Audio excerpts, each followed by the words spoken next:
I have decided that I will be declaring and entering the 2020 NFL Draft. Pain heals. Chicks dig scars. Glory lasts forever. Right on. Shotgun. DC right. Flip 90. Dig. On the center. Ready? What in the wide world of sports is going on here?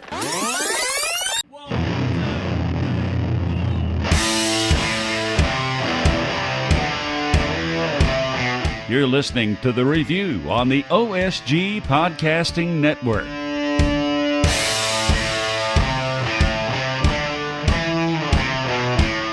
Tommy Palmer, thanks, and we're glad you're listening to us on our host site Spreaker, as well as Spotify, Stitcher Radio, Apple iTunes, wherever you're catching your podcast, SoundCloud, just wherever you're catching your podcast. There's also the OSG phone app on your Android or Apple device.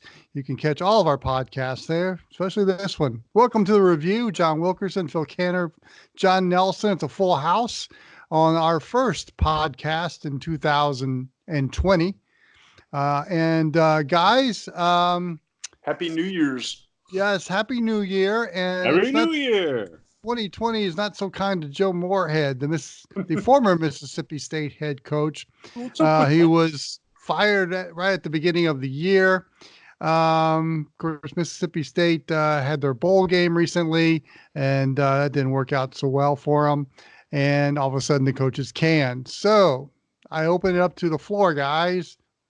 Why? That's the question. Yeah, why wait till now after recruiting? See, the early signing period's over, and you kind of had pretty much a normal or an average amount of guys that kind of signed up for Joe Moorhead and his coaching staff. Well, yeah, top 25 class. Yeah. And now all of a sudden he's gone. Why wait until after the bowl game? Granted, they didn't perform that well, but what was the expectation level there? There was also the fact that Garrett Schrader was unavailable because he had a facial fracture from a fight with a teammate during preparations. And apparently, what I'm reading and what I'm seeing is some of these disagreements, we'll call them, I guess, had been going on this season within the locker room, and I guess the policing just wasn't there. At least that's what I'm picking up on the reading, because other than that, and maybe the athletic director, obviously they did not see eye to eye. And what I'm thinking is he used that excuse, the Garrett Schrader altercation with his teammate Willie Gay Jr. To I guess make the move. We all thought the move was going to be made if they lost to Ole Miss. Obviously, that didn't happen. But, I mean, the timing of it all is what's puzzling. Yeah, they should have lost to Ole Miss. And what it's done is basically leave them with extremely limited options, basically having to hope that they can poach either a coach looking to get out of his current situation or an assistant looking for an opportunity. But the field is like this. John, I mean, where do they go from here? That's the issue. And I think that when you have this much indiscipline, for taking a phrase and trying to cram it into a certain space, this lack of discipline across the board on the team, then who's going to want to come into this situation after signing day with the class that's supposedly coming in? And that, to me, is the other question in all of this. Those student athletes who went into Starkville and said, yeah, I want to be a part of this, I think they ought to be given the option of whether or not they should be chasing after the letters of intent that they signed, or they should be released from them. I mean, for me, if a situation goes past signing day and then you make the move after your bowl game and it's this far down the track, I think that you really, really have to consider I know that this will never happen because common sense always happens on this show, and folks never seem to listen and take into account what we're thinking here. But any student athlete, because of the firing of Joe Moorhead, should have the option to stay And if they want to go, they shouldn't be penalized, Wilkie, at all. Well, I think that that'll probably be the ultimate solution to this, because I can't think of another instance where this has happened. Well, it hasn't happened, I guess, since the early signing period has come into play a few years ago, and I can't think of a situation where this happened during back when we just had the single day signing period, the first Tuesday in February. I can't think of a time when that happened during that part. So this is kind of uncharted waters for the NCAA, which has already set the precedent of player freedom with the transfer portal and really kind of relaxing the rules as far as sitting out a year transferring. Unless, of course, you're the kid from Virginia Tech who wanted to go home and be close to his parents, and you're 5 miles outside the limit, and you're not allowed to do it. And Mississippi State's not a big enough program to be able to allow guys to portal at their own whim. Yeah. Right. Well, I mean, this really puts Mississippi State in a tough spot in the fact that, look, Dan Mullen knew he had done all he could do at Mississippi State. He was right in time for that Florida opening to come, and which it did. And Joe Moorhead seemed to be the guy, a lifetime assistant coach that finally got his opportunity. I didn't think he did that bad a job.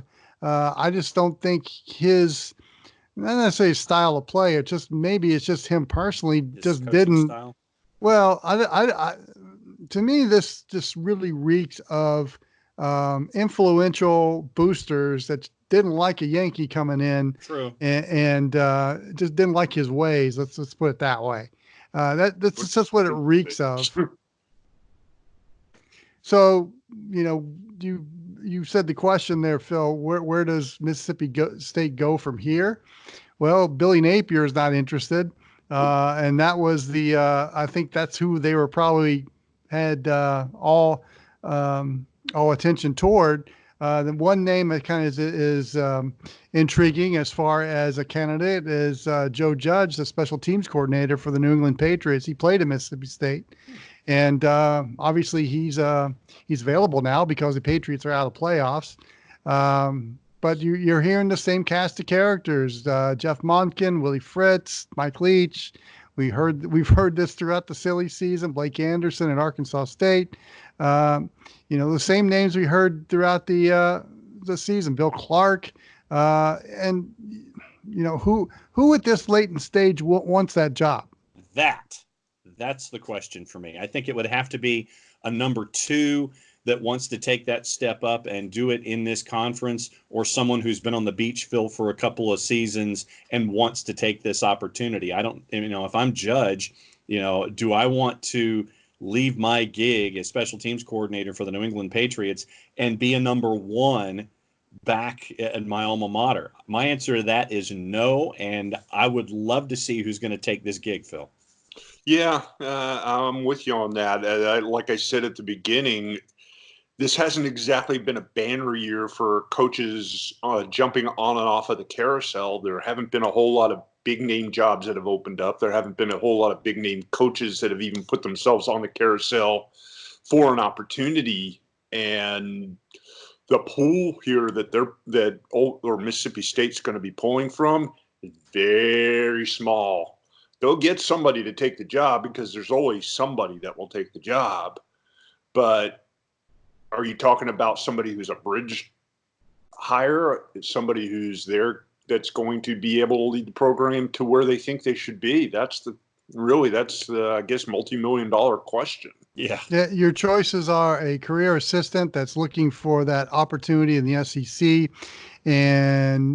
or the young hotshot coach to come in and person like that's going to use this Mississippi State job as a stepping stone job and do a bigger SEC job. Yep. Because it's just that tough it's hard to consistently win in Starkville. You have a lot of things stacked against you.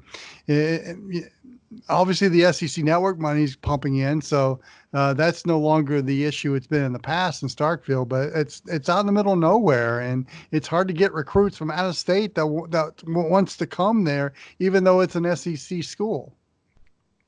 Yeah, and you guys want to pirouette out of that into Well, uh, Joe Moorhead, obviously, what's going to happen to him because he's one of the better offensive minds out there in college football. And first thing I thought of is, okay, Miami got rid of Dan Enos. Well, now Rhett Lashley has moved in nicely yeah. into Miami, so an opportunity for Joe Moorhead to resurrect his career a little bit went away pretty quickly, and pretty excited about Rhett Lashley coming to the U.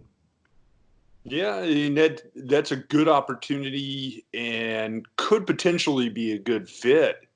Lashley's got a background in had several stops along the way and has had some successful offenses. Miami, Lord knows they need something here. They've been brutal the last couple seasons when it comes to scoring the football. I like the move. It's a good move for the Hurricanes. It's a good move for Lashley. He has some success there, and that could catapult him right into the carousel on a potential opportunity too.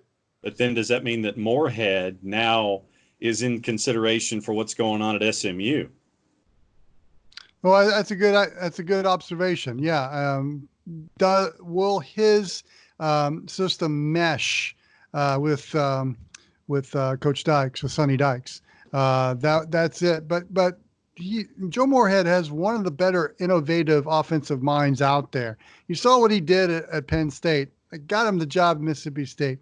He was building the personnel for what he wanted to do at Mississippi State, but obviously it got roadblocked.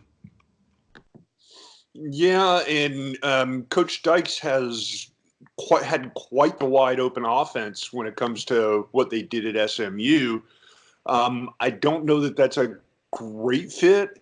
And it was interesting to see that Moorhead was a guy who had been in the conversation initially for the Rutgers job, by the way, when it came open. Yeah, and Right. the folks in Starkville said, hey, you want to go to Rutgers, don't let the door hit you on the way out. They were that excited about that. When his name was being mentioned, the Mississippi State folks that I was around at the time, they were like, go, take it now, go.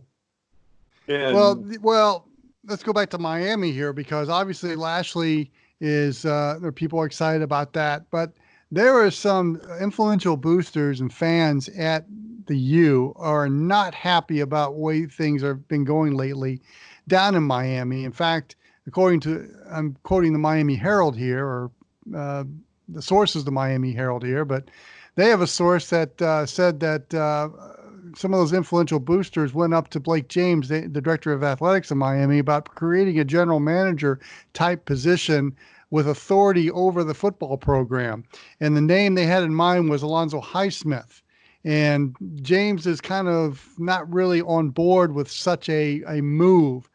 But with all that's happened with Miami after the disastrous Mark Richt going to a very poor recruiting class that ended up having him retire and bringing in Manny Diaz and having a mediocre year like they had with very little offense, there's some real concerns that Miami is starting to head south right now.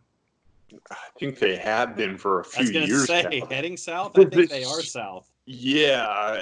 But does creating this type of position, a general manager type position with authority over the program, is this maybe a start of a trend? You know, we kind of we kind of laughed at Arizona State a few years back when they decided to turn Herman Edwards into a CEO of football. Yeah, that was going to be the example I was going to use. Yeah, and that seems to have worked. So now, are we going to follow the NFL model in college football? There's a difference. Herm being a guy who's actually had coaching experience as a head coach, and even though it hadn't been in college, he was an NFL head coach with the Jets. And Herm's still out there on the field doing his job as a football coach. That part's never been a question or a dispute. It was just a question of how he was going to adjust to the college football game. I think that's a little bit of an apples and orange comparison there, because you're talking about Alonzo Highsmith, a guy who's never actually been a college football coach or a professional coach for that matter. He's been in the front office at Green Bay. I get it. Well, hence the GM role. right. Yeah, and I get it from the perspective of the over-anxious alumni who seem to think that the University of Miami is still something that it no longer is. And I think that's a case of overreacting to it in that respect. I mean, at the end of the day, they're not going to ever be that Miami from the 1980s or 1990s, probably ever again. And they need to get that out of their heads. But that's the problem with alumni and boosters and fans of a particular program that's had success in the past. Did they make a mistake with Manny Diaz? Yeah, it's possible, but they spent a whole shit ton of money trying to get him there, having to buy him out from his original job at Temple that he took because he couldn't wait on Miami to make up their mind. So that's a little bit on them. Yeah, his 2 weeks in Philadelphia. Yeah, I mean, so there's a lot bigger of a mess there going on in terms of people sticking their nose in places they probably shouldn't be. If you're listening to the alumni and boosters in terms of what they think you should and shouldn't be doing, not any of them having the experience to do the actual job, you're talking about a recipe for disaster.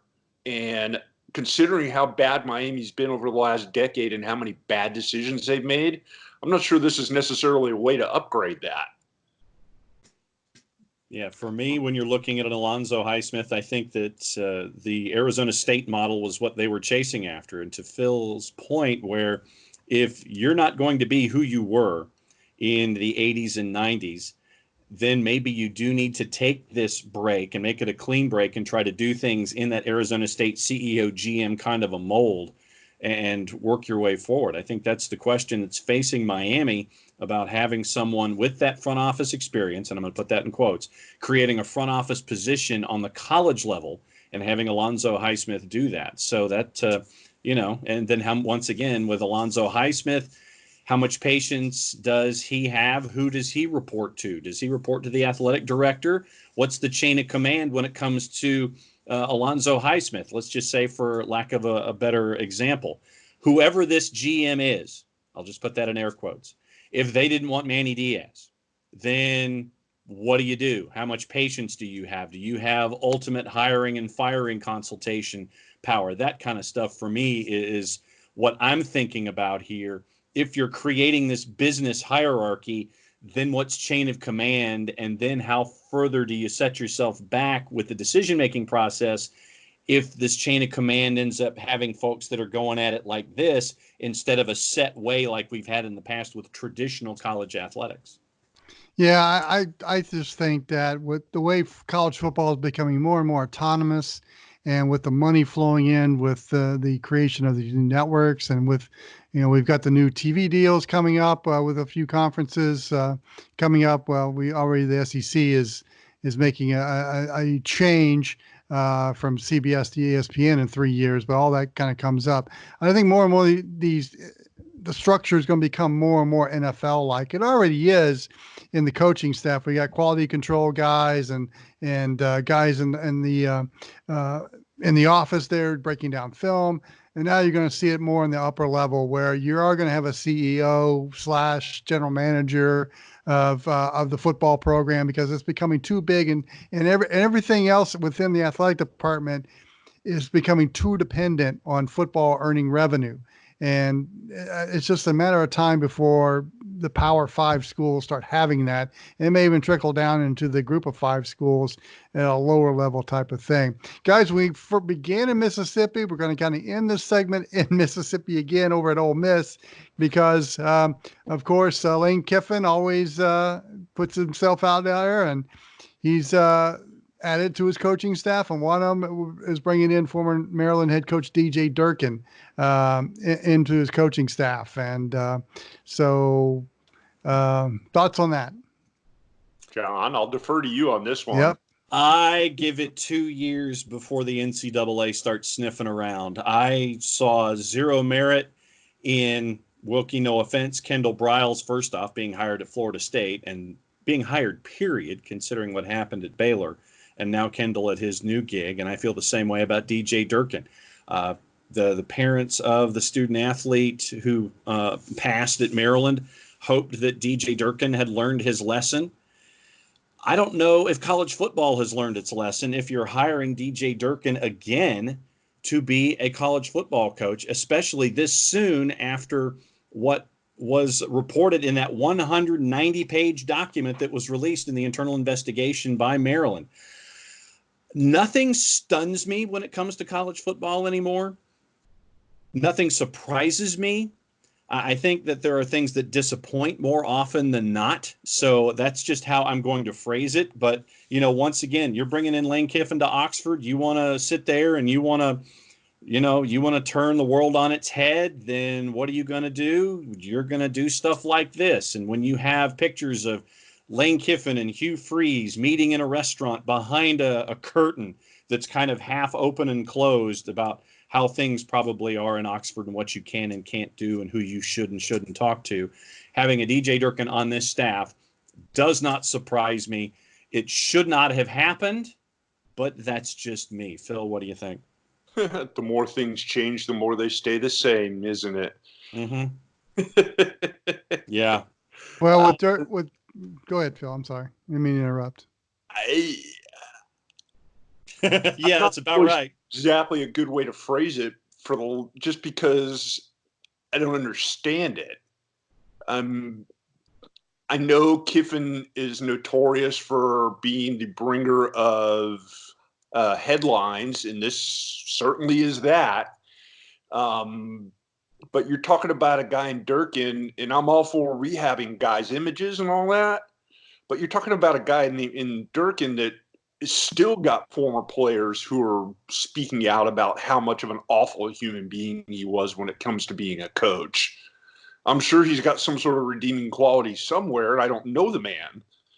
But why would you do this? Other than the fact you can. And I get the coaching fraternity is a tight fraternity, and if it's somebody that you know and have a relationship with in some way, shape, or form, you may or may not be trying to do a guy a solid by giving him a steady paycheck. I get that part of it. But why? That's the part I don't understand. In college football, it's like the pros. Unless you just do some sort of heinous crime that is blatantly out there on video, that is irrefutable evidence, there's a pretty good chance that you're not going to ever lose a career. You may have a hiccup, you may have a bump in the road, you may get delayed on your path, but eventually as coaches at both the college and the professional level in football always seem to find their way back on track. I don't understand it. Durkin was brought in as well as Chris Partridge from Michigan and Joe John Finley, who came in as a tight ends coach from Texas A&M. The roles have not been defined yet. My guess is Durkin's going to be defensive coordinator. I mean, Mike McIntyre won't be retained. And just to put a bug out there, Baylor head coach Matt Rule is reportedly going to interview with the Carolina Panthers tomorrow, and with the New York Giants Tuesday. His name is being bandied around for these NFL coaching jobs. And should Matt Rule take one of those, Mike McIntyre might be a name you want to look into as far as not only Baylor, but wouldn't it be interesting if Mississippi State grabbed him? Mike McIntyre is a good coach. He got into an awful situation at Colorado, but he's a good coach. He might be a possibility for those two jobs, especially if the Baylor one opens soon if Matt Rule decides to go NFL. Guys, you want to talk bowl games? Yes. Yeah, you want to talk bowl games in the second block, and we can talk about guys making the jump early? Let's pay some bills. As John said, pay some bills. We like money. The review continues after this. The online sports guys would love to hear from you. Go to our Twitter page at OSG Sports for a comment, rant, or just whatever's on your mind about college football. Soccer Down Here is sponsored by Apolinski & Associates, LLC, personal injury lawyers with over 30 years of experience. Call Steve Apolinski at 518-350-4231 or email him at steve@aa-legal.com if you need help with a wrongful death or serious injury matter. Steve Apolinski is rated one of the top 100 trial attorneys in Georgia, recognized as Legal Elite by Georgia Trend magazine for being one of the most effective lawyers in Georgia. If you want to scale a mountain, buy boots. If you want to turn your crush into something more, say hi. At Country Financial, We know protecting the things you love and preparing for tomorrow start with simple steps. So we help you take small steps today with insurance and financial services that can have a big impact on your family's future. For all your home, auto, and life insurance needs, call Jason Wright at 678-568-6871. I want to be good. Good. Good. Very good.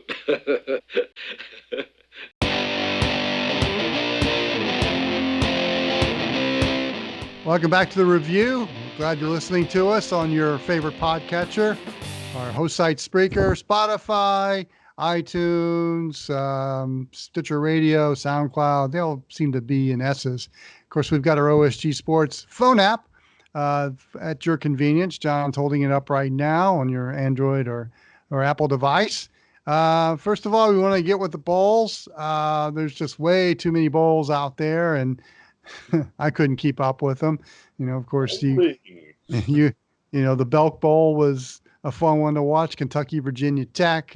I'm shocked they don't play every year because that was a very spirited game.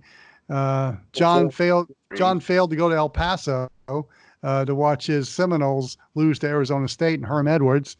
Yeah. 6 turnovers, the most turnovers in a game in 11 years. Thanks for the reminder of that. Yeah. So the Mike Norvell era has begun in Tallahassee. Georgia Baylor in the Sugar Bowl. I didn't watch. Oregon. Georgia rolled. It was a big Georgia team versus not quite as big Baylor team. Not much else to really say. Rose Bowl was fun to watch. Oregon and Wisconsin.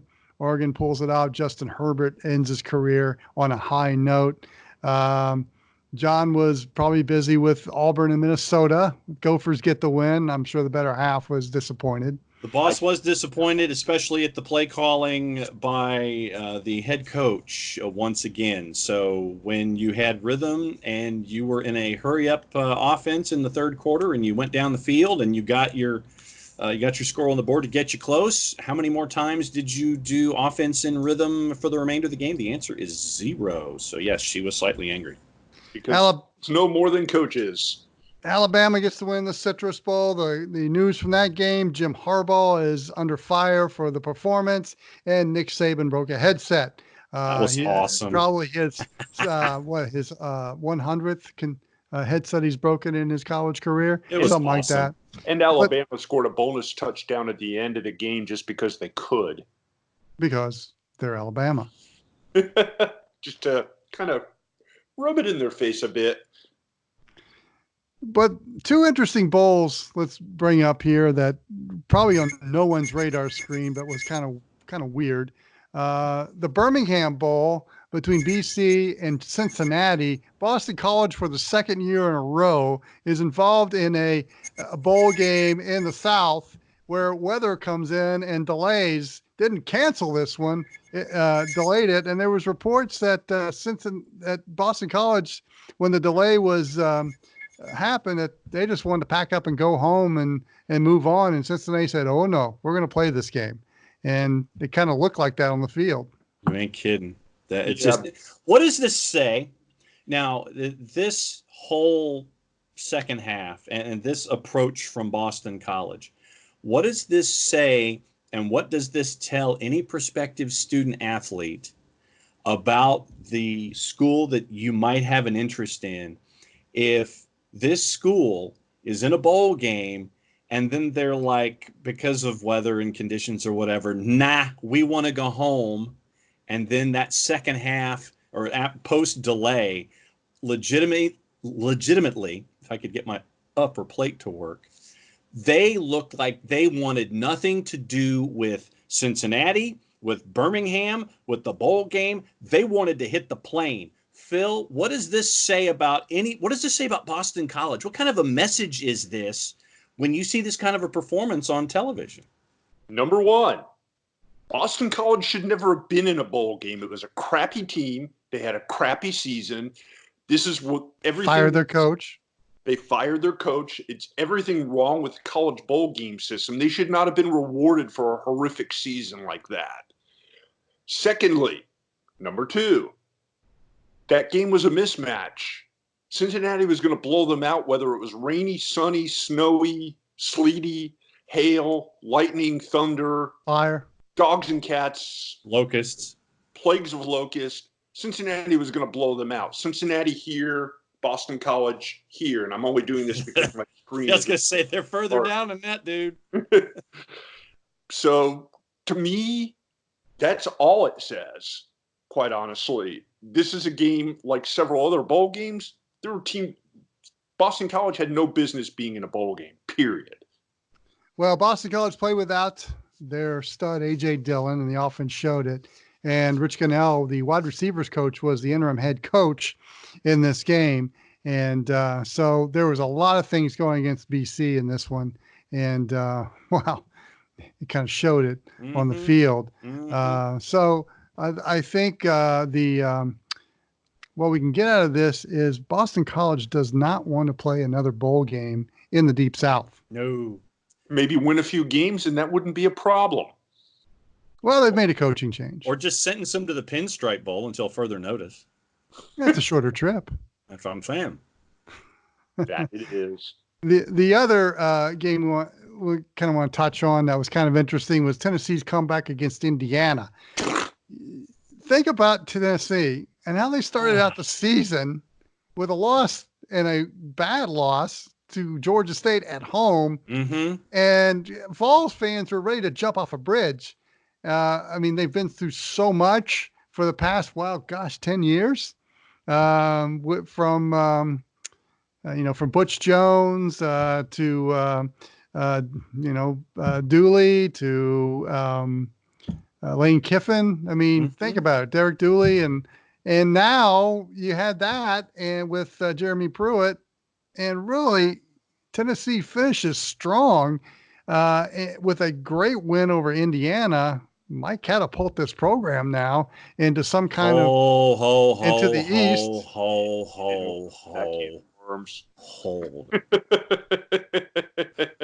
Hold it, quoting Sheriff Buford T. Justice. It was Indiana who's on the increase, and they've got to learn how to win a bowl game too. When Tennessee can settle on a quarterback and they're not playing 4 different ones in a season, and that helps. And when you're going to have Harrison Bailey, one of the top recruits in the country, coming in to add to the mix next year, I feel like the Seinfeld sketch. Yeah, it's Garantano, it's Bailey, it's Jawan. Why don't you pick a quarterback and stick with it? That's what I'm thinking here. It's like if you can't settle on a quarterback and you're changing a quarterback in game like Jeremy Pruitt did in this bowl, I still see too much chaos, especially on the offensive side of the ball, for them to be anything more than a 6-6, 7-5 team for at least another couple of years, Phil. Point number 1. They were down 19 to Indiana. Indiana wasn't bad this year, though. No, they weren't. I'm gonna give them. Indiana was 8-5. This is the best season that the Hoosiers have had in some time. However, I would state the case in the fourth quarter where Tennessee outscored Indiana 14-3. Was it a case of Tennessee being that good, or did Indiana choke and blow the game? I don't think Indiana choked. I just think that a very untimely turnover, and Tennessee took advantage of it, and that's what good teams do. Recover an onside. If they recover the onside Indiana kick, we're not having this conversation. Yep. Because Indiana wins. So Tennessee took advantage of that, and good for them. But I'm just talking about Tennessee fans in general here. After the way the year started, and now and then you go back to January and how the year ended. We never thought Tennessee would be in a position where they would be in a postseason game, much less win it and stay resilient throughout the game. They did play better football as the season wore on. I will give them credit for that. Absolutely. You're 100% right. But I think Indiana is a better team than you guys are giving it credit for. Oh, no. I really thought the Hoosiers were going to win this game. I did too. I had them picked. And like I said, to their credit, they played well. Tennessee came back. They As inept as they were for 3 quarters, they did what they had to do to get the win in the fourth quarter. Looking ahead, they lose Garantano. They've got some talent coming back. Is it enough to say that they're back? Might be a I'm not saying they're back. They can contend at least for a month or so, but they still have some flaws there. But they're getting really good recruiting classes coming in. It's just again settling on a quarterback. But I mean, my point is where that program was at the end of August when they lost at home to Georgia State, and the state of the fans and the boosters and everybody associated with Tennessee, and now looking at them now winning a bowl game the way they did, and kind of finishing strong. I think that says a lot about the resiliency of this program. Yeah, they were not prepared to play Georgia State, plain and simple. Right. There's no other way to put that. And credit to the coaching staff for at least recognizing that and getting a better performance out of their players over the course of the season. Looking ahead, you're still talking Georgia in the SEC East, Georgia, Florida. Now maybe you're talking Kentucky and Tennessee here, then Missouri, then Vanderbilt. Maybe. Are things heading South in the Carolina? Oh, and South Carolina right there with the Vanderbilts of the world right now. Sorry, I forgot about them games. They're easy to forget about. But there's still a lot of work to be done. I found it funny to see Jeremy Pruitt making the pronouncement that we're back. We're back. And we're going to be contending in 2020. I don't know about that. There's still a lot of holes on that team. Will they be better? Yes. Should they be better? Absolutely. I'm not convinced Pruitt's the guy to get them over the finish line, but at least he's building a foundation for them. I'll give him credit for that. We'll see where they are in November of 2020. Meanwhile, we still have a bowl game, the Lending Tree Bowl between Louisiana and Miami. That game is Monday. And then a week later, we've got the title game. We're going to save our bullets for that one for next week when the Tigers play the Tigers in New Orleans. Yes, I like Louisiana and the Lending Tree Bowl. Yeah, I'll go with Louisiana Lafayette as well. But we've also got a championship game coming up on Saturday, guys. And what North would that Dakota State and James Madison for the FBS or FCS title. I wish it was the FBS title. That'd be a hoot. It would be. The college football level of play where they actually have a postseason tournament. Who knew? Who knew that you could pull that off? I'm going to go chalk here. I'll go with North Dakota State. Yeah, I will too, just because usually it seems to be one of these two teams that's always playing in that game. I haven't really been up to speed on my FCS teams, to be perfectly honest with you, but sure, why not?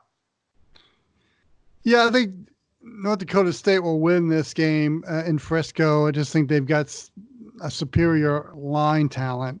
Ben DiNucci is one of the better quarterbacks in that level. He transferred in from Pitt, where he was beat out for the job there, and has really found himself at James Madison. But North Dakota State, their system is just phenomenal, and the reason why is those offense and defensive lines. They have superior defense and offensive lines at that level, and it shows. And I think James Madison is going to make it a little closer than people think, but North Dakota State's going to win this one and keep the dynasty going in Fargo. This probably will be a very good game and fun to watch, quite honestly. It's just a matter of people knowing that they're actually playing it. Yeah. James Madison making their third appearance in the last 4 FCS title games. North Dakota State has won 7 of the last 8 and have an FCS winning streak currently at 36 in a row. So we all agree that we'll hear our friend, the voice of the NDSU Bison, Jeff Colhane, say, horns up, Duke's down, another national championship for the Bison. Very nice. Well played, Wilkie. Well played. All right, boys. Anything else on the agenda? Yeah. Couple no. of early guys declaring for the draft. No major damage. Alabama's losing a few players. The headliner, Chase Young from Ohio State, announces he's leaving early to go pro. DeAndre Swift, running back from Georgia, same. Jonathan Taylor from Wisconsin also announcing he's going to play or try to play on Sundays. Some interesting stuff there.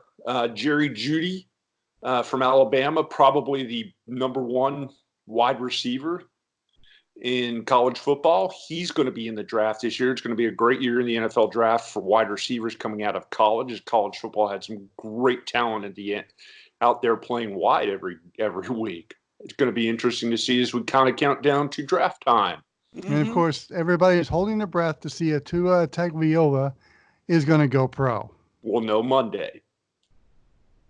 There's a press conference scheduled for Monday, December 5th, or December. Monday, January 6th at 11 a.m. Central Time. Tua will make his words known.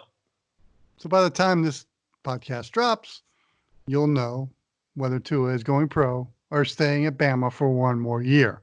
Oh, I think there's a pretty good chance that I will drop that into the show before it posts. There you go. And without further ado, with lots of prayers, thoughts, and guidance, I have decided that I will be declaring and entering the 2020 NFL Draft. Hot drop. Woo! Sounds like a show, guys. Does sound like a show. So 2 games left. Actually 3 if we count NDSU and James Madison. So enjoy them while you can, because after this, no games until August. Unless you count spring football. Well, that and we also have National Signing Day in about a month, so we'll have that to look forward to for in December. For the undecideds, for the 1/3 of folks who are the undecideds, and a couple of big decisions that are on the list. Broderick Jones is one of those, one of the top 5 linemen that's in play right now. So make it count for the next couple of weeks, guys. The leftovers. That's right. So enjoy games while you can. And that'll put a wraps on this week's review. For Phil and John, I'm John. We'll see you next time.